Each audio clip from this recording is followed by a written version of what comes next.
அஸ்ஸலாமு அலைக்கும். ஜின்கள் அல்லாஹ்வின் படைப்புகளாகும். இது குர்ஆனிலும் சுன்னாவிலும் தெளிவாக கூறப்பட்டுள்ளது. அல்லாஹ் கூறுகிறான், ஜின்களையும் மனிதர்களையும் நான் படைத்தது என்னை வணங்குவதற்காகவே. மனிதர்களைப் போலவே ஜின்களுக்கும் சுதந்திரமான விருப்ப சக்தி உள்ளது.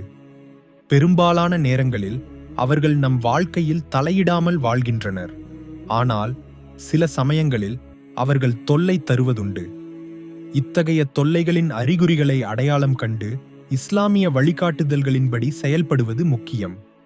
வீட்டில் காரணமின்றி சண்டைகள் அல்லது பதற்றங்கள் ஏற்படுவது, வீட்டிற்குள் நுழையும்போது கவலை அல்லது மனதில் அமைதியின்மை உணர்வது, உடலில் கனம், வீக்கம், குளிர் அல்லது யாரோ பார்ப்பது போன்ற உணர்வு, குழந்தைகள் இரவில் அழுது எழுவது அல்லது வெறுமையான மூலைகளிலோ அலமாரிகளிலோ பார்ப்பது, கண்ணின் ஓரத்தில் நிழல்களை காண்பது, நேரடியாக பார்க்கும்போது அவை மறைவது, காலடி ஓசைகள், தட்டுதல் அல்லது அசைவுகள் கேட்பது, ஆனால் சோதிக்கும்போது யாரையும் காணாதிருப்பது, வீட்டை சுத்தம் செய்தாலும் விரைவில் அழுக்காகி விடுவது, டிவி, மைக்ரோவேவ், குளிர்சாதன பெட்டி போன்றவை காரணமின்றி பழுதாகுவது, சமையலறை அல்லது குளியலறையில் மூலமின்றி துர்நாற்றம் வருவது, சுத்தம் செய்த பின்னும் அது தொடர்வது, உணவு இல்லாத இடத்தில் எறும்புகள், கரப்பான் பூச்சிகள் போன்றவை அசாதாரணமாக கூட்டமாக வருவது.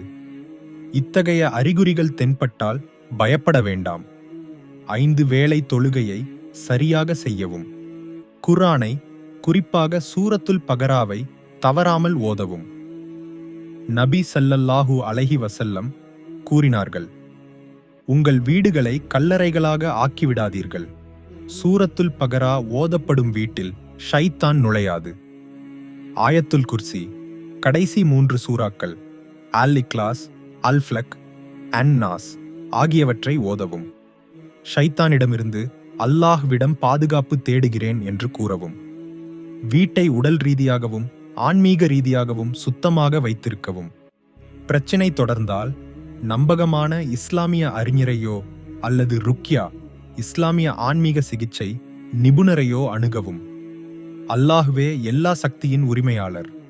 அவனது விருப்பமின்றி ஜின்களால் நம்மை துன்புறுத்த முடியாது.